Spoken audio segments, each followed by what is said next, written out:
Hello folks, Chef Jerky here with Jerky TV and Superhero Jerky Channel, and today our emphasis is on vitamins and the vitamins that are keeping me alive. I've had 3 heart stents in the last 5 years, and one of them being the Widowmaker, which is the hardcore one.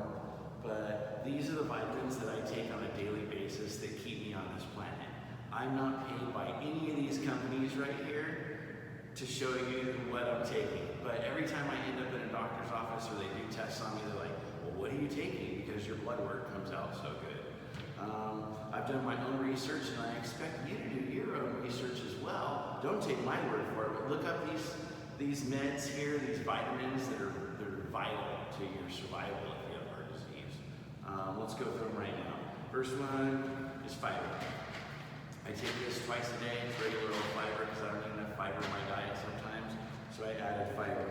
The doctors are like, you have heart disease, so you gotta live on baby aspirin every day. Every morning, take one of these.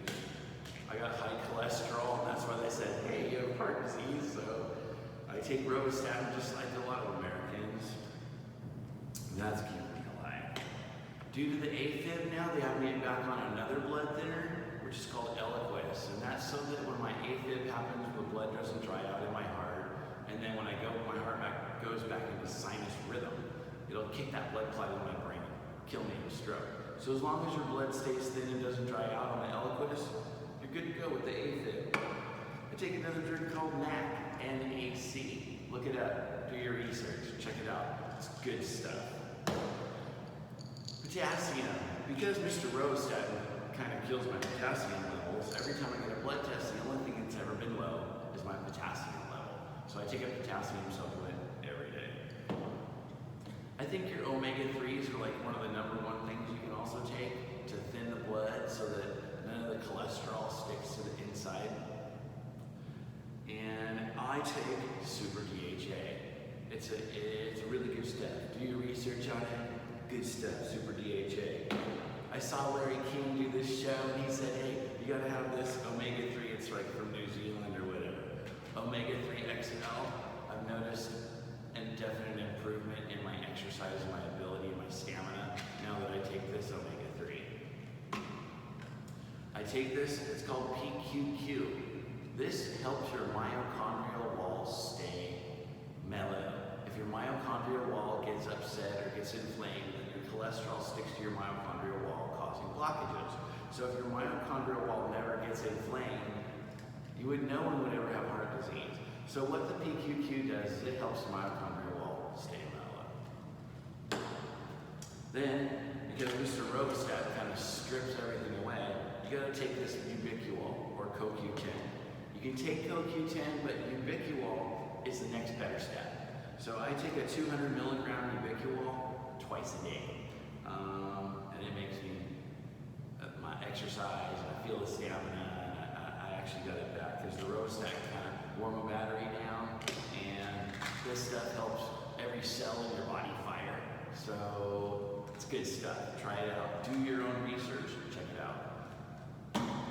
And that's going to be that segment for today. These are my pills.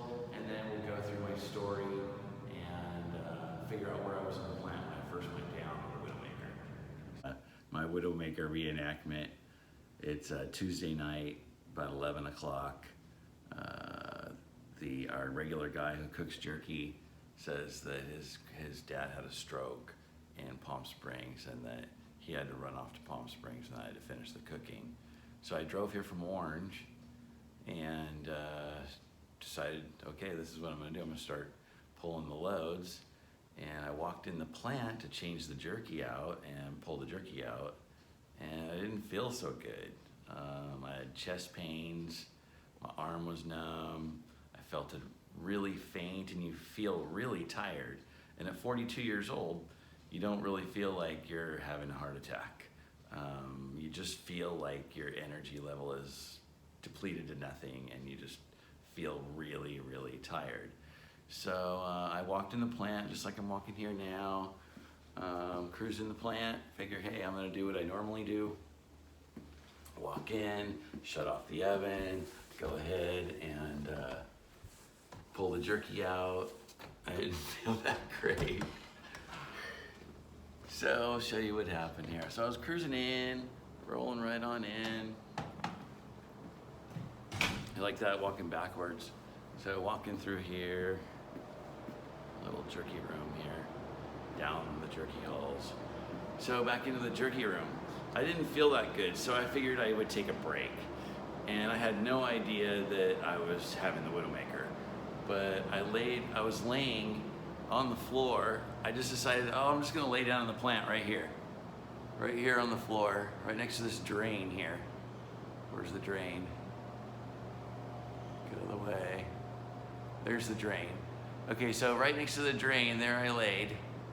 And I was looking up at the camera, up in the sky there, basically saying that if I croak right now and I don't feel that great, I guess my family can find me because the lights are on and they can see the video camera and they'll see me laying on the ground. Well, after laying on the ground for about 10 minutes or so, I felt better. I was like, you know what, I feel okay. I'm gonna stand up.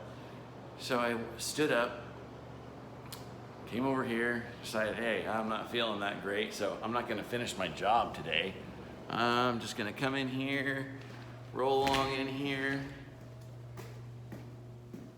And meanwhile, my chest was hurting and I've had chest pain, my arms kind of numb, but I still didn't feel good.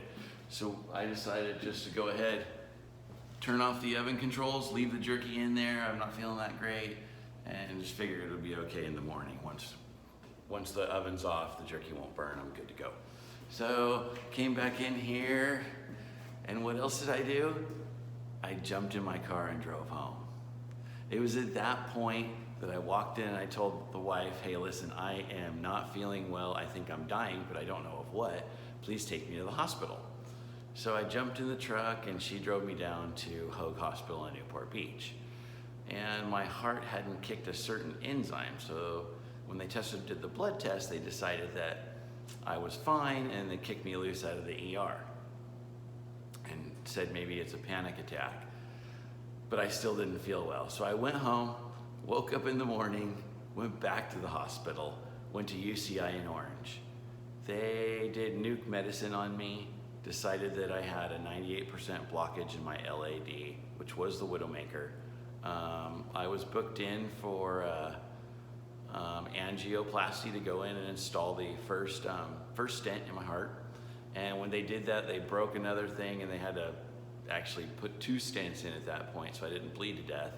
The cool thing was that Dr. Pazanski from Hoag, who originally was supposed to treat me, drove all the way to Irvine on a Saturday morning, and they did my heart surgery then and saved my life.